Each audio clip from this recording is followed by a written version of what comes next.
오늘 우리가 읽을 세 번째 말씀은 사도행전 18장 11절에서 12절입니다. 신약성경 사도행전 18장 11절에서 12절입니다. 바울은 거기서 1년 6개월 동안 머물면서 그들에게 하나님의 말씀을 가르쳤다. 갈리오가 아가야 총독으로 있을 때 유대인들이 일제를 들고 일어나 바울을 잡아서 법정으로 끌고 가. 아멘. 이는 거룩하신 하나님의 말씀입니다.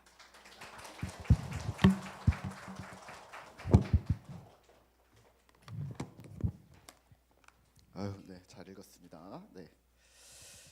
자, 우리 2025년 우리 6월 셋째 주 우리 삼위일체 주일에 나오신 우리 성도 여러분들을 환영하고 축복합니다. 말씀이 우리의 삶을 인도하고 세상 속에서 지켜주신다는 사실을 신뢰하면서 오늘도 말씀의 은혜를 나누시기를 소망합니다. 오늘 말씀의 제목은요, 한번 따라해 볼까요? 말씀에 붙잡혔습니다. 네. 자, 지난주 성령 강림주일을 기점으로 우리 공동체가 우리 2주 동안 공동체 성경 읽기로 느헤미야 10번 읽기를 하고 있습니다. 우리 아이들이 암송을 하루에 한 구절씩 열심히 올리고 있는데요. 아주 열심히 해주셔서 너무 감사하고요. 그 중에 아주 빠르게 할 수 있는 우리 친구들 몇 개만 한번 보도록 할까요? 한번 보시죠. 네, 우리 크게. 모든 대적과 주위의 이방 족속들이 이를 듣고 다 두려워하여 크게 낙감하니 그들이 우리 하나님께 이 역사를 이루신 것을 알미니라. 느헤미야 6장 16절 말씀. 아멘. 우리의 모든 대적과 주위에 있는 이방 족속들이 이를 듣고 다 두려워하여 크게 낙담하였으니 그들이 우리 하나님께서 이 역사를 이루신 것을 알미니라. 느헤미야 6장 16절 말씀. 아멘. 네, 자, 네, 엄청 많지만, 우리가 시간 관계상, 밴드로 가시면 원본을 확인하실 수가 있습니다. 네, 자, 우리 아이들은 말씀을 열심히 암송을 해줘서 그리고 또 잘 기억 안 났는데 막 노력해주고 막 머리를 쥐어짜고 그리고 또 쉽지 않지만 또 막 해서 하는 거 알고 있는데. 또 이런 때 아니면 또 언제 하겠어요, 그렇죠? 목사님 핑계 대고 목사님 때문에 우리가 이렇게 고생한다 이러면서 한 번씩 여러분들이 도전하는 기회로 삼으셨으면 좋겠고요. 우리 어른들은 아이들이 열심히 올리고 있으니까 댓글로 좋아요 눌러주시고, 구독은 없지만 멋있다 이렇게 한마디씩 계속 해주시면 우리 아이들이 또 우리 부모님들이 힘내서 더 잘 찍으시지 않을까 싶습니다. 이번 한 주 더 남았습니다. 5개만 또 외우면 되니까 목사님이 특별히 계속 짧은 걸로 해놨거든요. 그래서 짧은 걸로 여러분들이 열심히 해주시면 좋겠습니다. 자, 질문 하나 드릴까요? 우리는 암송을 왜 할까요? 네. 저도 성경을 읽다가 꼭 기억해야겠다는 부분이 있으면 따로 포스트잇에 적어놓거나 암송을 하려고 노력합니다. 한 5번에서 10번은 일부러 읽습니다. 암송을 왜 할까요? 또 우리 어른들은요, 지금 느헤미야를 10번 읽기를 하고 있거든요. 느헤미야 한 번만 읽으면 되지 무슨 10번이나 읽어. 근데 잘 기억 안 나잖아요, 어차피. 그래서 우리가 10번이나 읽는데 왜 한 번 아니고 10번이나 읽는 걸까요? 목적은 분명합니다. 하나입니다. 묵상하기 위해서입니다. 묵상은요, 천천히 반복해서 읽는 것이거든요. 그렇게 묵상한 하나님의 말씀은요, 우리의 안에 들어오고 또 그 말씀은 우리를 회복시킵니다. 믿으십니까? 아멘 하는 겁니다. 믿으십니까? 아멘. 네. 성경 묵상법에 우리 김기현 목사님이라는 분은 이렇게 말씀을 합니다. 한번 읽어볼까요? 말씀을 읽지 않고 오래 숙고만 하는 것은 묵상이 아닙니다. 읽고 또 읽고 그렇게 읽은 것을 마음에 두고 되풀이하는 과정이 묵상입니다. 네. 오래 숙고만, 그냥 오래 고민만 하고 있는 것은 사실은 묵상이 아니라는 거죠. 묵상은 읽고 또 읽고 이렇게 하는 것입니다. 혹시 우리 친구들 암송할 때 한번 쓱 보고 나 다 외웠어요 한번 쫙 이런 친구들 있어요? 손. 진짜? 백민건? 5개 다 백민건 딱 바로 손 들었어요. 오, 천재인데? 부럽다. 이렇게 쓱 다 읽었어, 다 외웠어요. 야, 너무 부럽다. 네, 우리 민건이 외에는 그런 사람이 없을 걸로 저는 알고 있습니다. 왜냐하면 우리는 다 평범한 사람이거든요. 하지만 2번, 3번, 4번 반복해서 자꾸 읽으면서 그리고 또 영상 찍으면서 또 틀리면 또 다시 읽고 딱 하면서 여러 번 반복하면서 어떻게 될까요? 말씀을 묵상하게 된다는 겁니다. 암송과 오늘 10번 읽기와 같은 이 반복 읽기는요, 우리가 가지고 있는 텍스트의 중심 의미를 찾게 되고, 특히 성경은 우리의 시선이 나에게 꽂혀 있는데 보통은 이 시선을 자기 중심성을 뽑아서 하나님께로, 예수님께로 향하게 만듭니다. 오늘 말씀에서는요, 이런 신비하면서도 당연한 일을 이렇게 표현을 합니다. 말씀에 붙잡혔다. 한번 따라해 볼까요? 말씀에 붙잡혔다. 네, 말씀에 붙잡혔다. 오늘 사도행전 17장과 18장은요, 사도 바울의 2차 전도 여행입니다. 빌립보, 데살로니가, 베레아, 아테네를 거쳐서 오늘 사도 바울은요, 고린도라는 도시로 홀로 들어갑니다. 한번 지도를 한번 보세요. 빌립보가 맨 오른쪽 위에 있잖아요. 오른쪽 위에. 그리고 바로 옆에 데살로니가가 있잖아요. 그리고 밑에 베레아가 있습니다. 그리고 아테네, 고린도 이렇게 갑니다. 그리고 로마는 어디냐면 저쪽 반대편에 로마가 있습니다. 지금 여기가 그리스인데요. 로마가 저기 멀리 있다는 거 기억하시고요. BC 2세기에 여기에 있는 고린도라는 도시는요, 아주 큰 도시였는데요. 인구가 76만, 무역이 아주 발달한 상업 도시였습니다. 사람도 많았고 돈도 아주 많았고요. 호화로운 생활을 했었던 지역이었습니다. 반면에 도덕적인 타락으로는 매우 악명이 높았습니다. 일례로 여기에 가시면 그리스에 한번 가보시면 신전이 엄청 많거든요. 근데 아프로디테 신전은 아마 관광지로는 일본으로 아마 가시게 될 겁니다. 아프로디테 신전에는요, 성전의 노예 그리고 또 신성한 창녀라고 불리는 사람들이 1000명이나 있었던 곳입니다. 고린도는 쾌락, 유욕, 술 취함, 강탈로 가득한 도시였고, 이런 부도덕함을 칭하는 용어까지 생겨났다고 하는데요. 고린도 사람이라는 단어입니다. 이런 거예요. 예를 들어서 너 고린도 사람이야? 혹은 너 고린도 사람처럼 행동한다? 그러면 그 말의 뜻은 성적으로 문란하게 사는구나라는 뜻이었습니다. 또는 고린도의 친구들을 내가 데려왔어. 혹은 고린도의 아가씨들이 거기 있대라고 이야기하는 말은 이 용어는 매춘부를 일컫는 단어였을 정도로 고린도라는 단어는 도시는 도덕적으로 매우 부패하기로 유명했던 곳이었습니다. 오늘 17장에서 바울이요, 여기 아테네를 떠나요. 밑에 있는 아테네를 떠나서 옆에 밑에 있는 고린도 지역으로 이동을 합니다. 그런데 자신의 전도 일행이 몇 명이라고 그랬죠? 4명이라고 그랬잖아요. 4명과 떠났는데 4명과 떠나면서 고린도를 갈 때 디모데를 데살로니가에 있는 교회로 한번 먼저 보냅니다. 그리고 또 바울과 실라 기억하실 텐데요. 실라는 빌립보 교회로 또 보냅니다. 그래서 지나온 교회들을 격려하고 점검하고 돌아와. 우리는 먼저 고린도에 들어가 있을게 하고서 고린도로 들어갑니다. 고린도에 홀로 들어간 이 사도 바울은요, 천막 만드는 일을 합니다. 그리고 같은 일을 하는 아굴라와 브리스길라 부부를 만납니다. 남편 아굴라는요, 유대인이었습니다. 그리고 아내 브리스길라는요, 로마인이었는데요. 오늘 로마가 어디 있다고요? 저기 멀리. 저 멀리 있는 로마.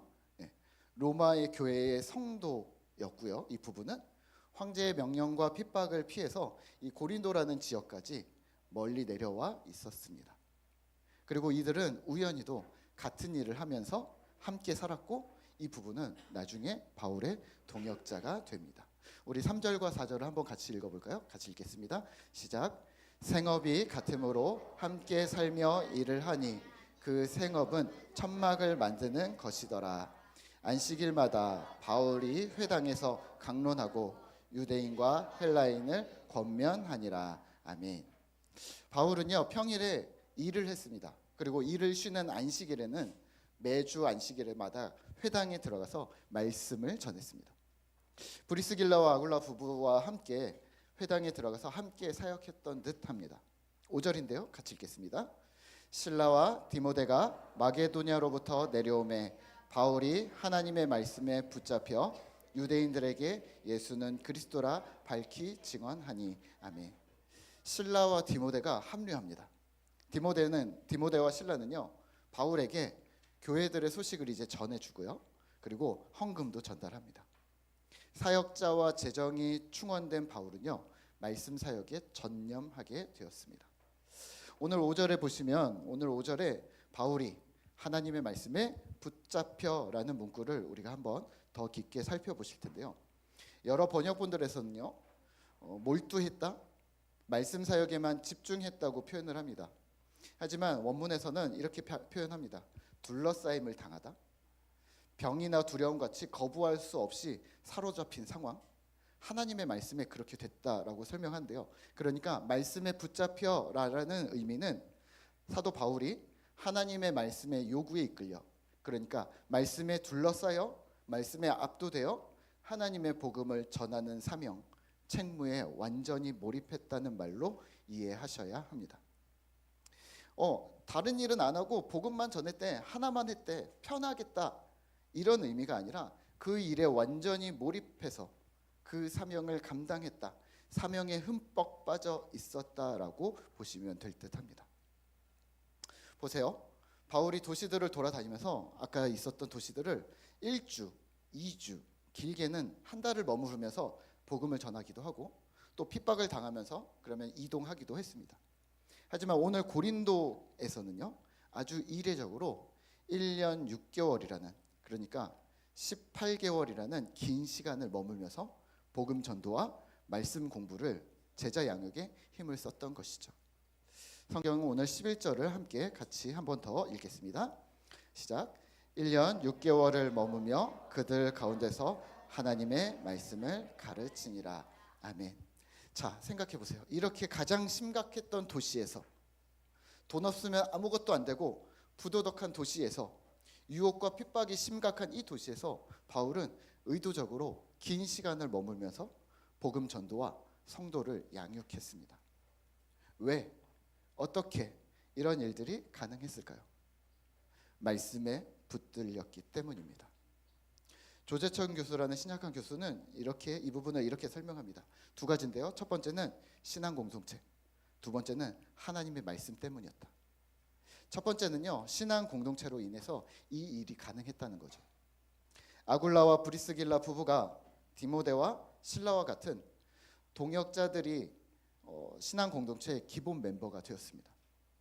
오늘 본문에서는 우리가 읽지 않았지만 1절부터 오늘 본문까지를 쭉 읽어주시면요, 7절에서는 예수를 믿고 고린도 교회의 장소를 제공한 디도 유스도, 헬라인, 이방인이 있었고요. 그리고 8절에서는요, 회당장 그리스보, 회당장이 예수를 믿습니다. 그리고 이들을 통해 믿음을 시작한 성도들이 있습니다. 바울의 전도를 거부하고 비난한 사람들도 있었고요. 바울을 쫓아낸 사람들도 있었지만 주님께로 돌아오는 자들도 있었습니다. 여기서 아이러니한 일은 바울의 말씀을 거부하고 또 반대한 자들이 이방인들이 아니라 기존의 신자라고 불리던 유대인들이었다는 사실은 조금 충격적입니다.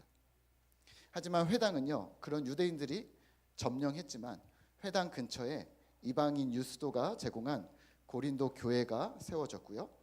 회당장과 그의 가족 또 많은 고린도인들은 예수를 믿고 세례를 받게 됩니다. 고린도에서의 사역은 바울도 어려움과 좌절이 있었지만 바울은 이들과 신앙 공동체를 형성했고 함께 고린도 교회를 세워 나갔습니다. 말씀이 중심이 된 말씀의 공동체, 말씀을 가르치는 공동체가 되었던 것이죠. 두 번째는요, 사도 바울이 이례적으로 고린도에서 2년간 복음 전도와 목회 활동을 할 수 있었던 또 하나의 주요한 이유는 하나님의 말씀입니다. 9절과 10절인데요. 우리 한 번 더 같이 읽을까요? 읽겠습니다. 밤에 주께서 환상 가운데 바울에게 말씀하시되 두려워하지 말며 침묵하지 말고 말하라. 내가 너와 함께 있음에 어떤 사람도 너를 대적하여 해롭게 할 자가 없을 것이니 이는 이 성중에 내 백성이 많음이라 하시더라. 아멘. 교회를 세우고 반대와 핍박 속에서 공동체를 양육하는 바울에게 하나님은 위로와 격려를 하셨습니다. 두려워하지 말고 침묵하지 말고 계속 사역하라. 힘있게 사역하라. 하나님의 말씀은 바울에게뿐 아니라 오늘 우리에게 힘이 됩니다. 하나님의 말씀은 우리에게 위로와 격려가 됩니다. 말씀이 우리를 살릴 뿐만 아니라 우리를 사역하게 한다는 사실을 믿으시기를 바랍니다. 저 역시 그랬는데요. 10대, 20대에 청소년과 청년 시절에 저에게 공부는 힘들고 또 경제적으로 어려운 시간들이 있었습니다.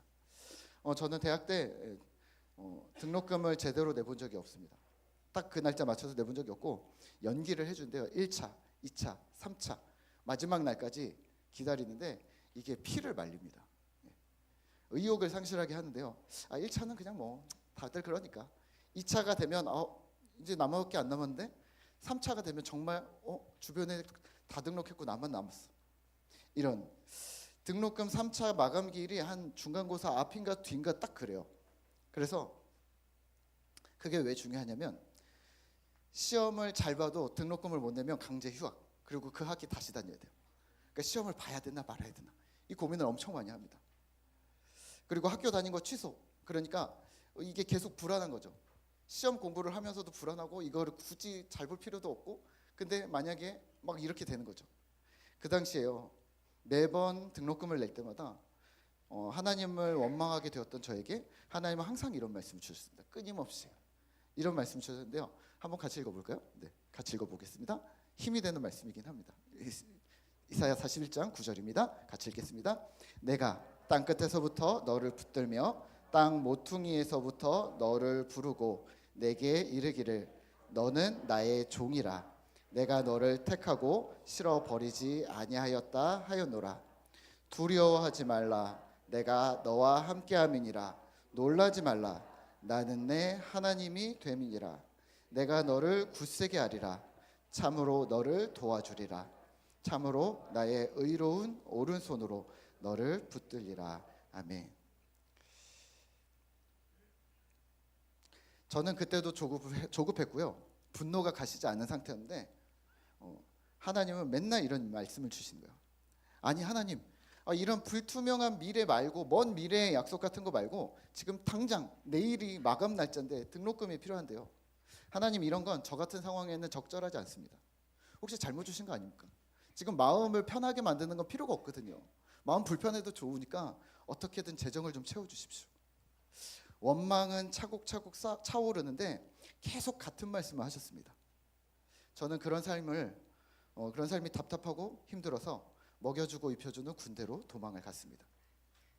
한 2년 3년이 지나서 제대를 하고서요, 진로에 대해서 다시 걱정을 했습니다. 뭐가 되어야 되지? 그냥 목사가 되는 게 맞나? 그때 한창 제가 제대했을 때 야베스의 기도가 유행이었습니다. 얼마 전에 우리 큐티 책에서도 역대상 묵상하시면서 여러분들 한번 읽으셨을 텐데요. 야베스의 기도 한번 읽어볼까요? 그래도 상기하는 측면에서. 네. 자, 같이 읽어보겠습니다. 천천히 읽겠습니다. 시작. 야베스가 이스라엘 하나님께 아뢰어 가로되 원컨대 주께서 내게 복에 복을 더하사 나의 지경을 넓히시고 주의 손으로 나를 도우사 나로 환난을 벗어나 근심이 없게 하옵소서 하였더니 하나님이 구하는 것을 허락하셨더라. 아멘. 저는 사실 그때 매우 조급했습니다. 분노도 아직 전혀 가시지 않은 상태였습니다. 그런데 여기에 지경을 넓혀라, 복을 받아라, 제가 암송을 하긴 했거든요. 좋은 말씀 같아. 나중에 써먹어야지. 지금은 아닌 것 같아. 그런데 귀에 안 들어오는 거죠. 와닿지 않는 거죠. 고질적인 불행이 멈춰지질 않아서 아무것도 할 수가 없는데 복을 주신대요. 지경을 넓히신대요. 근데 현실을 보면 비참해요. 말씀은 계속 괴리를 주는 거예요. 신앙과 삶은 계속 멀어져 갔습니다. 괴로웠습니다. 근데 어느 날 서점을 이렇게 기웃거리는데 아굴의 기도라는 책이 눈에 띄는 거예요. 아굴. 제 닉네임이 어굴이거든요. 저 억울해가지고. 근데 아굴? 이거는 내 건가? 그래서 책을 뭐 이런 책이 다 있어. 근데 제가 신학생임에도 불구하고 이런 사람이 성경에 있더라고요. 그래서 그 말씀을 발견했고 그 말씀에 위로를 받았고 삶의 방향을 수정했습니다. 아굴의 기도인데요. 우리 한번 마지막 성경입니다. 천천히. 자, 성경 읽어보십시오. 내가 두 가지 일을 주께 구하였사오니 내가 죽기 전에 내게 거절하지 마옵소서. 곧 헛된 것과 거짓말을 내게서 멀리하옵시며 나를 가난하게도 마옵시고 부하게도 마옵시고 오직 필요한 양식으로 나를 먹이시옵소서. 혹 내가 배불러서 하나님을 모른다 여호와가 누구냐 할까 하오며 혹 내가 가난하여 도둑질하고 내 하나님의 이름을 욕되게 할까 두려워함이니이다. 아멘. 하나님, 내가 하나님께 평생 두 가지만 구하겠습니다. 첫 번째는 정직, 두 번째는 만족. 오늘 7장 8절 9절 보시면요, 잠언 30장은요 연약한 저에게 집중할 수 있게 만들어 주었습니다. 너는 이렇게 살아야 돼. 무엇을 할 것인가? 라는 이 고민 앞에서, 비전을 고민하던 앞에서 투두 어떤 것을 너는 할 것인가 해야 돼 라는 이것을 외치는 세상에서 투비 너는 하나님의 백성이 되는 거야 라고 이야기해 줬던 거죠. 이 말씀을 보면서 그래, 정직하자. 속이고 거짓말하지 않도록 스스로도 또는 조직에서도 정직하자. 그런 신자가 되자라고 결심을 했습니다. 두 번째는 필요한 양식으로 만족하자. 왜? 하나님 백성으로 온전히 남기 위해서. 배가 불러서 욕심을 쫓다가 하나님을 잃을까 두렵습니다. 반대로 가난해서 도둑질하고 무리수를 두다가 혹 하나님의 이름을 욕되게 할까 두렵습니다. 하나님, 제가 하나님 백성의 자리를 지킬 수 있도록 저를 지켜주십시오. 이 아굴의 기도 때문에 저의 삶의 방향을 바꿀 수 있었습니다. 남들 부러워하지 말고 나의 약함을 탓하지 말고 오늘 하루에 필요한 양식 주심을 감사하자. 자주 굶고 내야 할 것들 못 내서 불안하고 불편하고 하는 이것만 좀 어떻게 해주시면 뭐든지 감사하자. 그래서 정말 뭐든지 했습니다. 좀 철이 들고 좀 힘이 생기고 좀 어떤 사회성이 생기면서 공사장에도 나가고 마트 경비도 서고 구청 사무 보조도 하고, 한 번은 제가 어려운 소식을 어떤 것을 어떻게 들으셨는지 선교단의 단장님이 전화를 하셨어요. 혀가 파라과이에 계신 선교사님이 장애인도 돌보고 사역도 좀 돕는 청년을 찾는데 가겠니? 그러시는 거예요. 간다고 했습니다. 낮에는 장애인 친구를 돌보는 거고 여유 시간에는 선교단체 허드렛 일을 하면서 대신 무보수로 먹여주고 입혀주고 하는 건데요. 군대도 갔다 왔는데 그 정도는 할 수 있지. 저는 그거라도 해서 생존해야 했습니다. 나름 면접도 봤는데요. 어떻게 됐을까요? 못 갔습니다. 다행이죠. 네. 저희 아내를 못 만났을 거 아니에요. 네, 괜찮았습니다. 선교사님이랑 면접을 봤는데 저는 괜찮았던 것 같거든요. 근데 마지막에 헤어질 때 이렇게 얘기를 하시더라고요. 돈을 좀 마련해 올 수 있어요? 선교 간다고 하고 후원을 좀 받아오세요. 근데 사실 저는 선교를 가는 게 아니라 지금 생존을 위해 그냥 가는 거였거든요. 그래서 그 요청을 못 채워서 탈락했습니다. 하지만 괜찮았습니다. 환경과 상황이 어떻게 변하든 오늘 아굴의 기도에서 말하는 첫 번째, 정직하게 하나님의 백성으로 남는 것. 두 번째, 주어진 삶에 만족하며 하나님 백성으로 남는 것. 그것은 자연스럽게 삶의 목표가 되었고 말씀은 저를 지켜주었습니다. 제가 목사가 되어서 농아인 사역을 한 10년 정도 했을 때 탈진이 올 때가 있었습니다. 제가 기도만 하면 일꾼을 주시겠다고 7,000명이 숨겨놓은 7,000명의 일꾼들이 있다고 약속을 계속 하시는데 현실의 사역은 항상 비참했습니다. 나중에는 이렇게 기도하게 되더라고요. 하나님, 저 힘든데 이 사역에서 도망가고 싶습니다. 떠나게 해주시면 안 될까요? 10년이면 많이 하지 않았습니까? 그런데 하나님이 이러세요. 아니야, 자리를 지켜. 아니 왜요? 라고 물으면 항상 이렇게 얘기해서 너를 보고 사람들이 따라올 거야. 너보다 더 큰 일을 할 사람이 만들어질 거야. 그 자리를 지켜. 마치 세례 요한처럼. 좀 충격이었습니다. 내가 주인공이 아니라니. 세례 요한이 어떤 사람인가요? 성경을 읽어보시면 알겠지만 주님의 길을 예비하는 사람이었습니다. 자신은 영광을 받지 않고 하나님께 온전히 초점을 향하게 만들었던, 예수님께 온전히 초점을 향하게 만들었던 완벽한 조연이었습니다. 아니, 나보고 조연으로 살라니 예수님 말고 또 누군가의 조연이 되라고? 그런데 주님은 이렇게 얘기하시는 거죠. 너는 세례 요한이야. 그런데요, 이걸 알고 나니까 제가 할 일이 명확해지는 거예요. 정직, 만족. 정직하게 하나님의 백성으로 남는 것, 주어진 삶에 만족하며 하나님 백성으로 남는 것. 아, 그러면 누군가에게 본이 되는 자리가 되겠구나. 스승이 된다는 거잖아요. 그러면 내가 할 일은 하나님 나라를 사는 거였습니다. 이 땅에서 세상의 일원으로 살아야 했습니다. 바울은 천막 기술자였습니다. 제사장이 아니었어요. 유대민족도 아니었어요. 느헤미야는요, 페르시아 공무원이었습니다. 왕을 보필하는 고위직 공무원이었습니다. 선지자가 아니었습니다. 우리가 알고 있는 아모스 선지자도 선지자가 아니었습니다. 이 사람은 농부였습니다. 우리 성도님들은요? 그렇다면 저 역시 세상의 일원으로 살아야 하는구나. 세상에는 제사장이 필요한 것이 아니라, 선지자가 필요한 것이 아니라 제자가 필요한 것이었구나. 맨파워는, 실제적인 기독교의 맨파워는 예수 제자인 신자였던 것이죠. 꿈터교회를 시작하면서도 그랬습니다. 처음 시작하면서도 꿈을 꾸잖아요. 아, 이런 교회를 하자.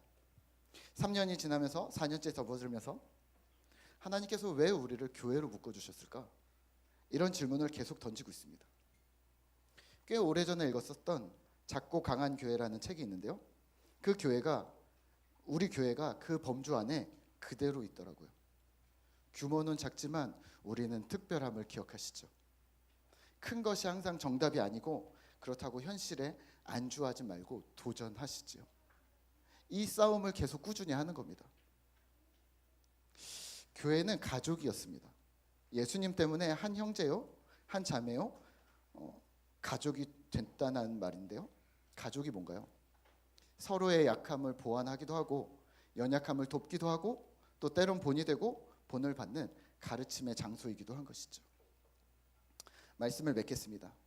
지난 한 주 우리 공동체 성경 읽기, 느헤미야 성경 읽기를 하면서 여러분들은 어떠셨나요? 하나님 주시는 위로와 격려가 있으셨나요? 도전과 사명이 있으셨습니까? 저는 개인적으로 느헤미야 10번 읽기를 시작하기 전에 한 2주 정도 고민을 했습니다. 느헤미야 말씀이 과연 우리에게 지금 필요한가? 느헤미야가 성벽을 쌓는 내용인데 성전도 아니고 성벽으로 무슨 은혜를 받을 수 있지? 라고 고민했는데 기우였습니다.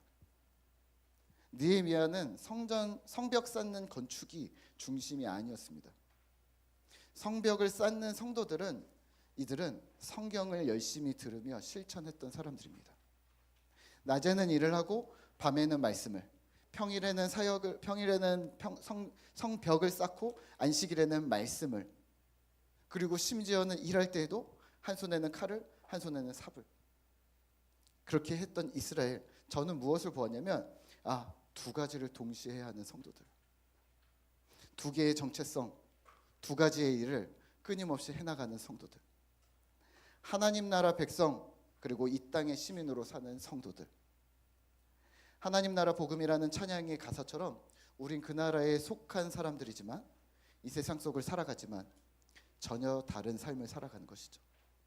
일상을 살아가면서 동시에 사명을 감당하는 그 시대의 이스라엘과 오늘 우리가 동일하지 않을까요?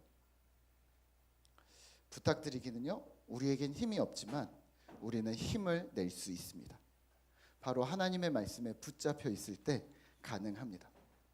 나는 부족하지만, 나는 연약하지만 주님의 나라와 뜻이 우리의 삶 속에 임하기를 소망하며 말씀에 붙들려 힘과 믿음을 얻는 그러한 우리 꿈터 교회 신자 되시기를 기도하겠습니다. 우리 이 시간에는요, 나의 하나님, 우리 함께 찬양하도록 하겠습니다.